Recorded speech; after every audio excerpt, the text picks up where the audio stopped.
Chapter 23, No Service. Funny how life sometimes answers your questions sooner than you expect. After Christmas, Daddy drove to work instead of taking the bus. Mama started waitressing Friday and Saturday nights over at Peking's restaurant. Cheech continued to sew, crochet, and cook. She also taught Pee-wee and me Chanuk Wawa words and symbols found in our culture, like those we saw woven into baskets or carved into wood. In other words, life was feeling a little better in Los Angeles. Daddy is taking us all out for dinner tonight, Mama announced in late January. She had taken the night off work. Back in Grand Ronde, we could never afford going out for dinner, not even when Mama was working at the local diner. Sitting down for a meal at a restaurant? Wow. Can I order whatever I want? I asked, already dreaming of pork chops smothered in gravy. Let's see what the restaurant serves first, Cheech said, brushing invisible lint from her skirt. Did Tanasman say what we're going out for? He said he would tell us at the restaurant, Mama replied, putting lipstick on and blotting her lips on a tissue. Just thinking about going out to dinner made Pee-wee and me hungry. But Mama wouldn't let us have a snack in the kitchen. You'll spoil your dinner, she said. The winter sun had already set when Daddy finally arrived home from work. Each of us chose our new clothes from Christmas. Mama twirled around in her multicolored dress and black pumps. Cheech had her on her navy blue skirt with its matching jacket. Pee-wee and I wore matching store-bought dresses from Sears and colorful ribbons around our long braids. My, Daddy said, do I have the most beautiful girls? Good thing I'm the most handsome devil.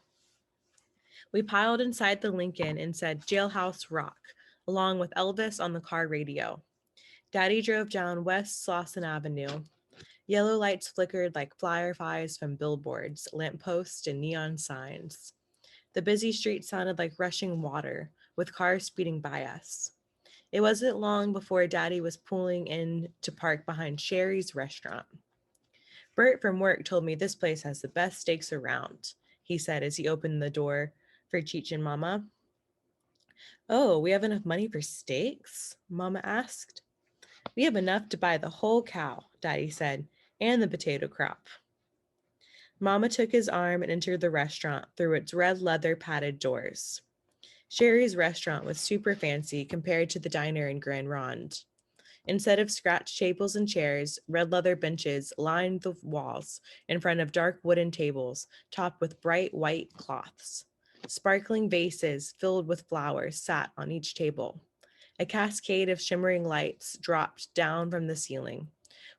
We walked over the richly patterned carpet that covered the floors. Wow, I said.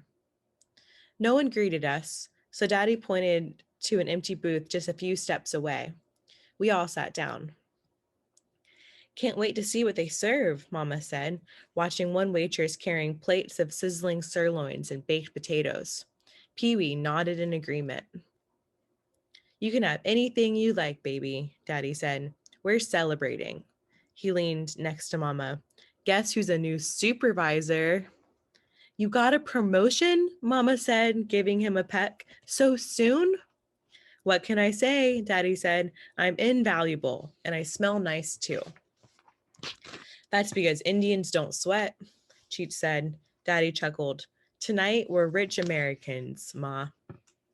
Well, this place looks expensive. Hope you brought enough money, Cheech said, opening her purse and taking out her wallet. I watched as she counted her bills.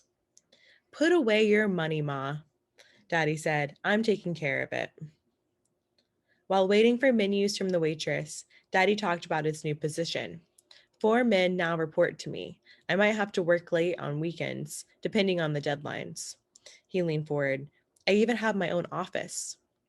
Will it have a desk and a chair? Pee-wee asked. Daddy laughed. Hope so. Mama's eyes twinkled, and Cheech nodded with approval. Bert, one of the managers, lives in Westchester, by the way. He says there's some really nice houses for sale. John, buying a bigger house will require a down payment, Mama said, glancing at another waitress passing us by.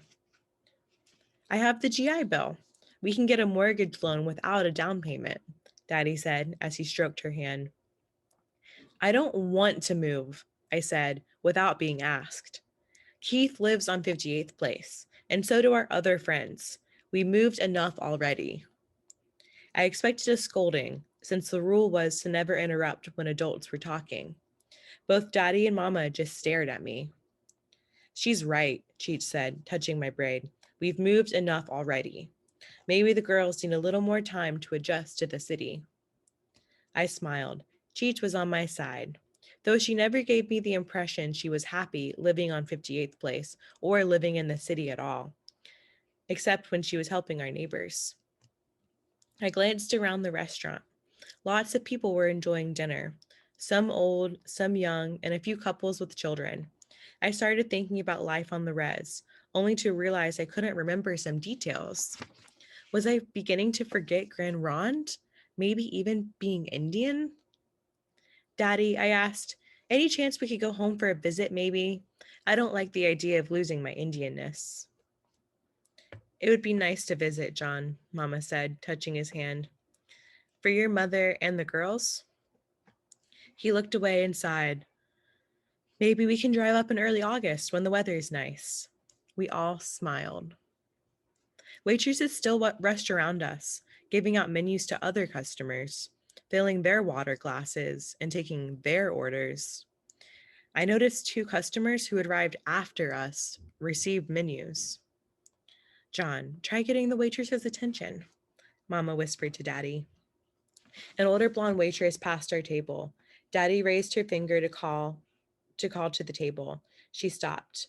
May we have our menus, please? Daddy asked. But the waitress just stood there. She glared at our table and huffed. My face flushed. I rocked back and forth in my seat. I knew something was wrong, but I couldn't figure it out. Pee-wee looked down at her lap. The woman's blue eyes seared into us. She leaned close in with her right hand pressed down on the table. She whispered so the other customers didn't hear. I don't think we have anything you can afford. She straightened and folded her arms. Besides, we don't serve Mexicans here. Mama's eyes widened. Then Daddy straightened up. We're not Mexicans, he replied with a low, firm voice. The white woman pursed her lips. I don't care what you think you are. Our restaurant does not serve your kind here. She was kicking us out. Daddy had money to pay for our meals. He rose from his seat. The waitress backed off with a frightened look. Suddenly, all conversation in the restaurant stopped. I wondered what Daddy would do. Cheech motioned for us to get up. Mama stood up next. Daddy helped her with her coat. Anger replaced fear in me. I hated how the white waitress talked to us. I hated everyone's stares. I grabbed my sweater and then lagged a little behind the others as we walked toward the doors. I don't know what got into me. Suddenly, I whipped around. We're not Mexicans, I shouted at her. We're Indians. Daddy reached back and snatched me by the arm, pulling me out through those red leather doors.